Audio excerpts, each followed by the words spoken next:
kalau masyarakat membeli rumah melalui lembaga keuangan syariah, maka ada dua akad yang biasa digunakan. Yang pertama adalah akad murabahah lil amir bisyira, yaitu akad bank membeli rumah kepada developer ya, atau kepada supplier, kemudian menjual kembali kepada nasabah dengan harga cicil ya, di mana bank wajib menyebutkan berapa harga pokok dia membeli kepada supplier atau kepada developer, kemudian berapa dia mengambil margin atau keuntungan kepada nasabah dalam jangka waktu tertentu. Itu yang pertama. Kemudian yang kedua, nasabah juga bisa membeli KPR syariah kepada lembaga keuangan syariah dengan akad musyarakah mutanaqisah, MMQ, sering dikenal dengan istilah akad MMQ, yaitu nasabah bersyirkah dengan lembaga keuangan syariah untuk membeli objek rumah kepada developer ya. Jadi nasabah menyetorkan uang sebagai hissah atau saham kepemilikan rumah ya, yang ini disesuaikan nilainya dengan DP. Kemudian lembaga keuangan syariah menyetorkan modal untuk pembelian rumah senilai sisanya, di mana saham kepemilikan lembaga keuangan syariah secara angsur atau secara sedikit demi sedikit akan dibeli kembali oleh nasabah, sehingga lambat laun rumah tersebut secara utuh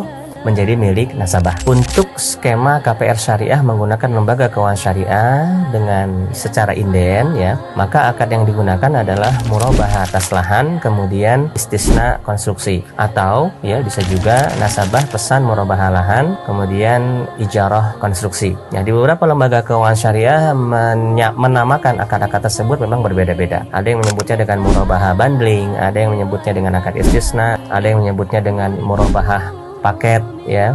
Jadi murabahah atas lahan, kemudian juga menggunakan skema istisna konstruksi atau ijarah konstruksi. Mengapa penamaan akad ini di beberapa lembaga, terutama di lembaga keuangan syariah ini terkadang berbeda-beda ya. Ini tergantung kebutuhan atau mungkin daya jual ya untuk penamaan sebuah akad di lembaga keuangan syariah. Karena sebetulnya di dalam akad syariah penamaan ini tidak terlalu penting ya, karena yang penting adalah hakikat atau konsekuensi dari transaksi yang dilakukan. Sebagaimana kaidah al-ibrah fil uqudil maqasid la lil alfaz wal mabani. Jadi suatu akad itu dihukumi berdasarkan maksud dan tujuannya, bukan berdasarkan penamaan atau penyebutan dari akad tersebut. Nah, itulah kenapa di sebagian kalangan ada yang mempermasalahkan pengharaman akad istisna. Pernah dengar mungkin ya.